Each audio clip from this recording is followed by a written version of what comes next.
Nah, selamat siang Bu. Ini untuk update laporan dari mobil Kia Picanto-nya nggih. Untuk kanvas kopling sudah kita bongkar niki. Sudah kanvas kopling dan juga matahari atau plendes. Nah, ini yang terakhir brake lacquer. Oke.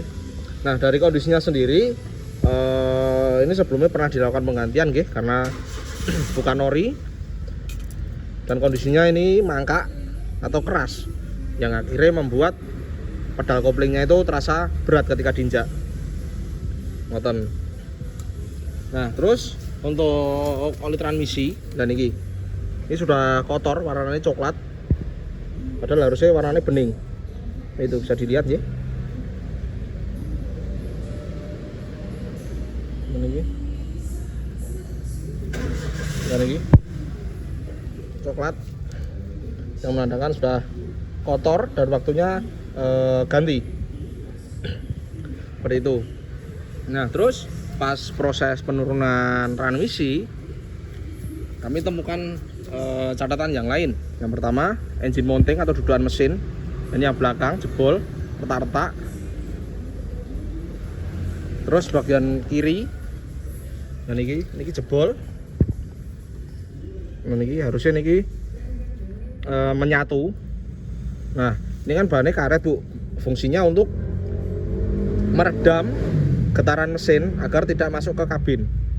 Nah, karena memang banyak karet yang elastis dan lama-kelamaan pasti getas dan jebol. Nah, kalau sudah jebol seperti ini biasanya akan berefek ketika mobil dinyalakan, itu di area setir maupun di jok itu terasa getar semua. Itu disebabkan dari engine mountingnya ini yang jebol.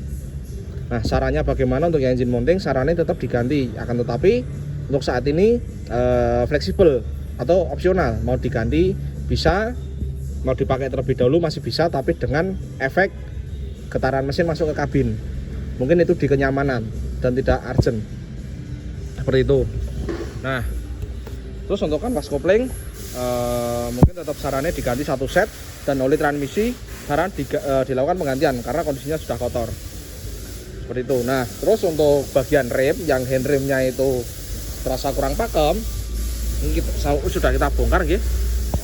Untuk kanvas rem ini masih tebel, masih bisa digunakan. Lah, ini ada sistem rem yang namanya well cylinder. Nah, ini komponen sistem rem bagian belakang. Nah, ini kondisinya yang pertama harus ini ada karetnya seperti ini Bu. Nah, kan tapi yang ini sudah nggak ada karetnya, dan karetnya ini berfungsi untuk menutup agar debu ataupun kotoran tidak masuk ke dalam. Nah, karena ini tidak ada karetnya, akhirnya kotoran-kotoran tersebut masuk dan membuat macet. Nah, ini harusnya bisa gerak.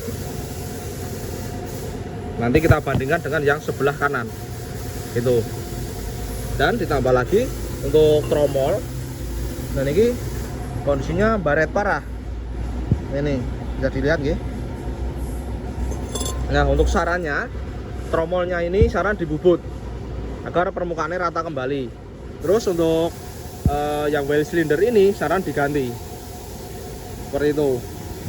Nanti baru bisa di setel ulang, karena kalau kondisinya ini macet dan ini kondisinya baret atau tidak rata, itu pun kalau di setel nggak bisa maksimal, karena kalau kita setel secara maksimal nanti takutnya malah remnya itu ngancing Bu. Itu makanya kenapa kok kemarin itu handremnya kurang pakem. Ternyata memang dari sistem rem belakangnya itu bermasalah, dari well cylindernya macet dan juga tromolnya ini baret, dan baretnya pun parah itu. Nah, kita coba bandingkan dengan yang sebelah kanan. Nah, ini harusnya well cylindernya seperti ini, ada karetnya kanan kiri. Untuk kanvas rem masih tebel. Nah, well cylindernya seperti ini Bu, harusnya bisa gerak itu. Nah, untuk yang kanan ini juga kita temukan bocor. Ini ada minyak rem yang keluar.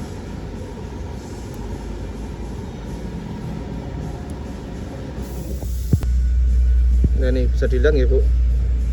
Nah, itu bocor. Nah, untuk yang well cylinder ini sarannya tetap dilakukan penggantian kanan kiri, dan juga untuk tromolnya. Dan ini juga baret itu. Jadi untuk yang kendala handrem kurang pakem, saran yang pertama ganti bel silinder kanan kiri belakang dan juga bubut tromol kanan kiri gitu. Nah seperti itu untuk laporan dari kami nggih mengenai pengecekan beberapa kendala, yaitu dari kopling dan juga temuan ada engine mounting dan juga kendala handrem kurang pakem. Ngoten. Jika ada yang ingin ditanyakan atau mungkin masalah estimasi biaya ataupun yang lain, nanti bisa hubungi langsung sama admin kami nggih Bu. Sekian, terima kasih, selamat siang.